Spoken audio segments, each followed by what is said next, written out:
नमस्कार, आप देख रहे हैं युगचर और मैं हूं आपके साथ खुशबू सिंह। आइए नजर डालते हैं राजस्थान से जुड़ी कुछ बड़ी खबरों पर। राजस्थान में लोकसभा चुनाव को लेकर बीजेपी और कांग्रेस के नेता अपने अपने प्रत्याशियों के प्रचार प्रसार में जुट गए हैं। दोनों ही पार्टी के नेता एक दूसरे पर हमलावर हैं। इस बीच शिक्षा मंत्री मदन दिलावर टोंक से बीजेपी प्रत्याशी सुखबीर सिंह जौनापुरिया की नामांकन रैली में पहुंचे। यहाँ उन्होंने सभा को संबोधित करते हुए कांग्रेस पर जमकर हमला बोला। शिक्षा मंत्री ने कहा कि पेपर लीक मामले में पूर्व मुख्यमंत्री अशोक गहलोत और कांग्रेस प्रदेश अध्यक्ष गोविंद सिंह डोटासरा भी जेल जाएंगे। ये दोनों नेता जेल जाने से बचने की जुगत में लगे हुए हैं, लेकिन मुझे नहीं लगता कि ये बच पाएंगे। दिलावर के इस बयान ने राजस्थान में सियासत में भूचाल ला दिया है। शिक्षा मंत्री मदन दिलावर ने यह भी कहा कि गहलोत सरकार के कारिंदों में भर्ती परीक्षाओं के पेपर बेचकर राजस्थान के युवाओं के साथ बड़ा खिलवाड़ किया है। उन्होंने युवाओं के सपनों को रौंदकर करोड़ों रुपए बटोरे हैं। पूर्व केंद्रीय मंत्री व विधानसभा के अध्यक्ष रहे डॉक्टर सीपी जोशी ने बुधवार को कांग्रेस प्रत्याशी के रूप में भीलवाड़ा से अपना नामांकन दाखिल कर दिया है। डॉक्टर जोशी ने जिला निर्वाचन अधिकारी नमित मेहता को अपना नामांकन पत्र सौंपा। नामांकन दाखिल करने के बाद मीडिया कर्मियों से बातचीत की। इस दौरान डॉक्टर जोशी ने इशारों में केंद्र सरकार व भाजपा पर हमला बोलते हुए कहा कि केवल मंदिर निर्माण करने से देश की दशा और दिशा नहीं सुधरेगी। मंदिर निर्माण के साथ साथ नीति भी तैयार करनी होगी। डॉक्टर जोशी बोले कि देश में 10 साल से भाजपा की सरकार है और 10 साल से ही भीलवाड़ा में भाजपा के सांसद हैं, मगर कभी विकास के सब्जेक्ट पर कुछ नहीं बोले।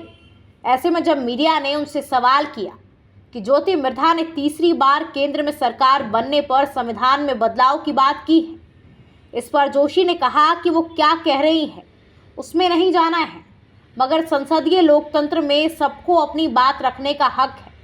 उनकी बात का जवाब देने के लिए हमारी पार्टी ने केंद्रीय स्तर पर प्रवक्ता नियुक्त कर रखे हैं, मगर मैं तो यही कहूँगा कि संसदीय प्रावधानों के तहत काम किया जाता है। इस संबंध में मेरी पार्टी के प्रवक्ता ने स्पष्ट कर दिया है, हमने इस क्षेत्र में संसदीय लोकतंत्र को अपनाया है। पूर्व डिप्टी सीएम सचिन पायलट ने कहा कि पेपर लीक जैसे गंभीर मुद्दे पर अगर हम जड़ तक पहुंचकर बड़े लोगों को एक्सपोज करते हैं तो उसका मैं हमेशा स्वागत करता रहा हूं, लेकिन भाजपा सरकार को प्रतिशोध और बदले की भावना से काम नहीं करना चाहिए। उन्होंने शिक्षा मंत्री मदन दिलावर के बयान पर पलटवार करते हुए कहा कि ये बड़ा अशोभनीय है, इस प्रकार की धमकियां देना जब आचार संहिता लगी हुई है। बुधवार को बाड़मेर में होटल कैलाश इंटरनेशनल में सुबह 9:30 बजे मीडिया कर्मियों से बातचीत में सचिन पायलट ने ये बात कही। उन्होंने शिक्षा मंत्री के लिए कहा कि एक जिम्मेदार पद पर बैठे व्यक्ति को ऐसा नहीं करना चाहिए। 2 दिवसीय दौरे पर बाड़मेर आए पूर्व डिप्टी सीएम कांग्रेस प्रत्याशी उम्मीदा राम बेनीवाल की नामांकन सभा व रैली में शामिल हुए। पायलट ने बीजेपी के 400 पार के नारे पर भी पलटवार किया। उन्होंने कहा कि बीजेपी को अपने पर इतना विश्वास होता तो विपक्ष के नेताओं को अपनी पार्टी में शामिल नहीं करते। विशेष रूप से कांग्रेस के लोगों को अपने दल में ले रहे हैं, उससे लगता है कि उनको अपने पर विश्वास नहीं है। प्रचार दावे करना एक होता है, जमीनी हकीकत दूसरी होती है। राजस्थान में मैं जानता हूं कि इस बार माहौल ऐसा है कि लगातार लोग कांग्रेस से जुड़ रहे हैं। केंद्र के खिलाफ जो आवाज बुलंद करेगा उसे कुचलने का काम करेंगे। राजस्थान के परिवहन विभाग ने कार्मिकों के ड्रेस कोड को लेकर के आदेश जारी किया है।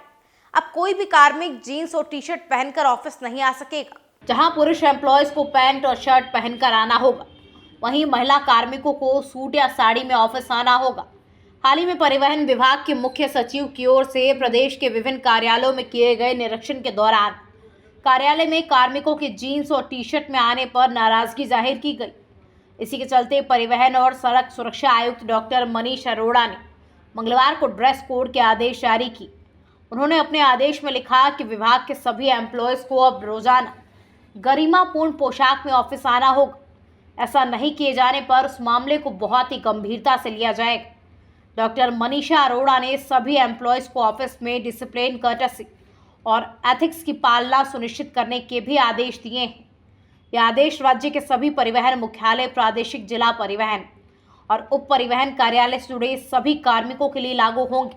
राजस्थान के अलग अलग इलाकों में लेपर्ड ने खूब आतंक मचा रखा है।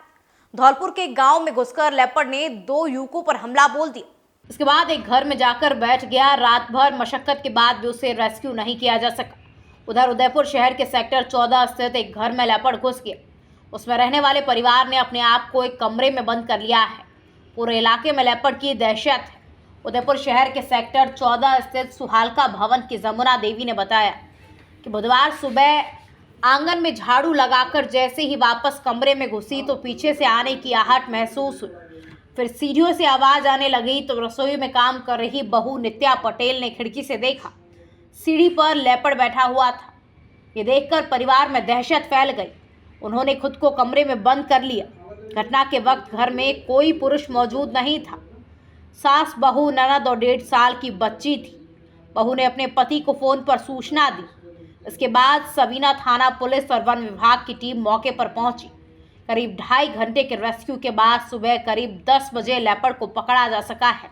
लोकसभा स्पीकर ओम बिरला आज राजस्थान की कोटा संसदीय सीट से भारतीय जनता पार्टी प्रत्याशी के तौर पर तीसरी बार नामांकन दाखिल कर रहे हैं।